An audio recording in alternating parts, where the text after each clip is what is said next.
Some more about energy transfers in reactions. Chemical reactions become hotter or colder as they proceed. They give out or absorb heat because of the making and breaking of chemical bonds.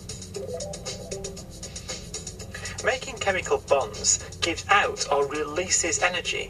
It's called an exothermic reaction. Breaking chemical bonds requires energy. It's called an endothermic reaction. You often need to supply energy as heat to break chemical bonds and to start a chemical reaction.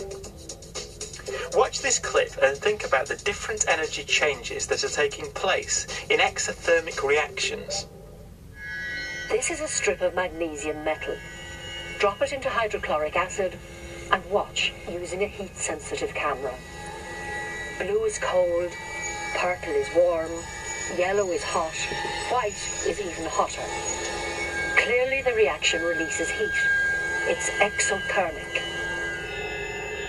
You don't even need solid chemicals for an exothermic reaction. The water in this beaker is at room temperature, but add another cold, clear liquid and a bubbling reaction starts immediately. The heat-sensitive camera reveals gas being given off. It shows up because it's hot. The heat seems to come from nowhere, but actually it was locked up in the chemicals all along. Chemists show what's going on in an energy level diagram. Imagine this ball represents the reactants, the chemicals that go in to start the reaction. Before they start reacting, there's this much energy in them. As the reaction begins, it starts to make new chemicals, products plus heat. The products only lock up this much energy because some of the energy that was in the reactants has been given out to the surroundings as heat. Exothermic reactions always work like this. The products have less energy than the reactants, so the energy left over heats up the surroundings. But most exothermic reactions need something to get them started, like rocket fuel. Mixed together, nothing happens. Like a lot of chemical reactions, they need a little help to get started. Add a little energy. Rocket fuel needs a bit of heat energy to light the fire of the big reaction. Again, an energy level diagram shows what's going on. Overall, this is an exothermic reaction, so the reactants have more energy than the products.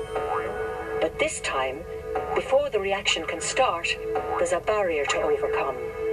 It needs a little extra energy from outside to kick the reactants over the top of the energy barrier before the reaction will go. The amount of energy it takes to get going is called the activation energy.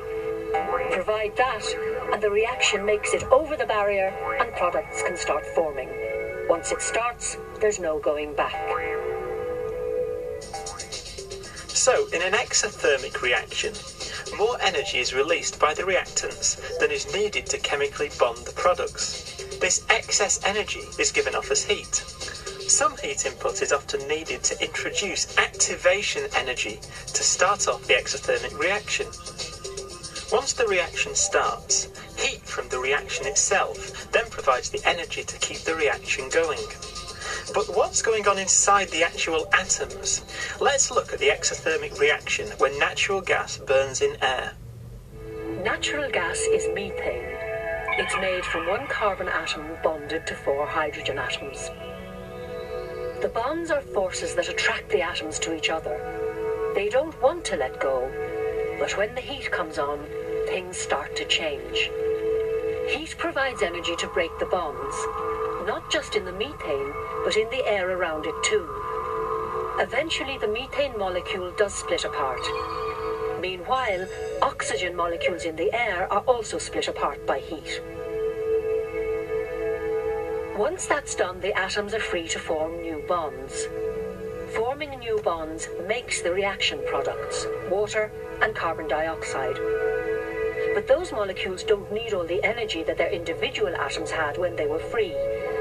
So making bonds releases energy. If making the bonds in the products releases more energy than it took to break the bonds in the reactants, the spare energy comes out as heat. Overall, the reaction is exothermic. An endothermic reaction is the opposite of an exothermic reaction. It absorbs heat, like an instant ice pack. Inside the pack are dry ammonium nitrate crystals and a small bag of water. Break the bag open and the reaction starts.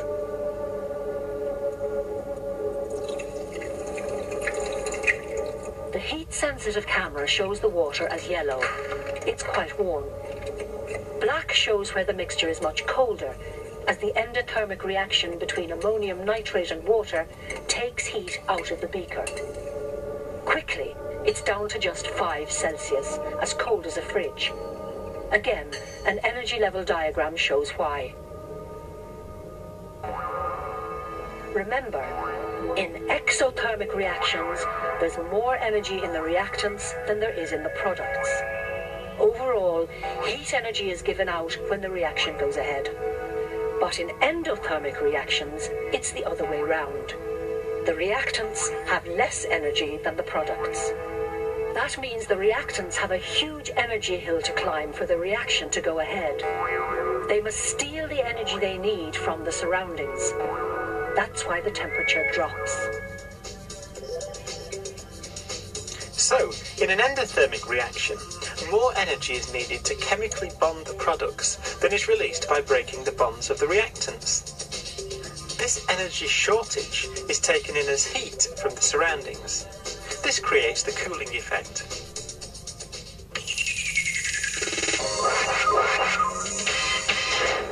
Here's a higher tier question about energy transfers in reactions. Methane burns in oxygen to form carbon dioxide and water. The energy needed to make or break the various bonds is listed. How much energy is needed to break a mole of methane into atoms? There are 4 CH bonds in methane. The bond energy for one CH bond is 435 kilojoules, so the bond energy for 4 CH bonds is 435 times 4, that's 1740 kilojoules. How much energy is needed to break the oxygen bonds in the reactants into atoms?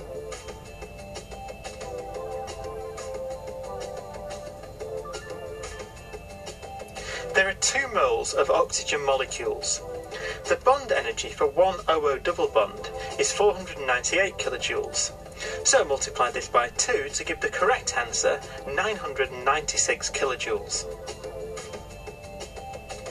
What energy is needed to break all the bonds in the reactants, methane and oxygen?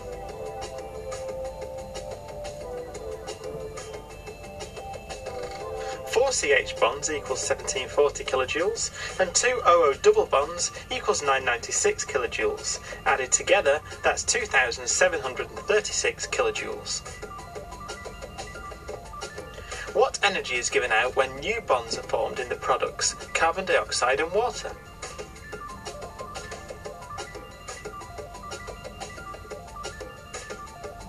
Two oxygen-carbon double bonds are 805 times 2 equals 1610 kilojoules,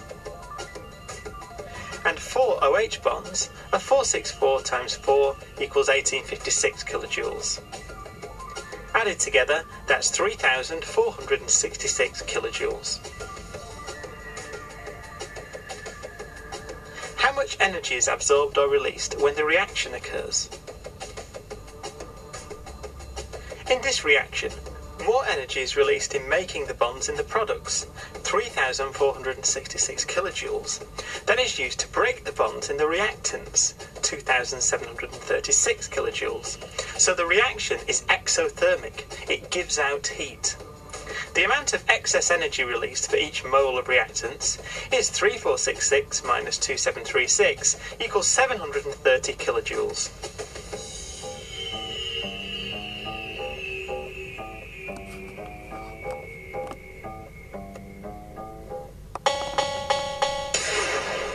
That's the end of the higher tier section on chemistry.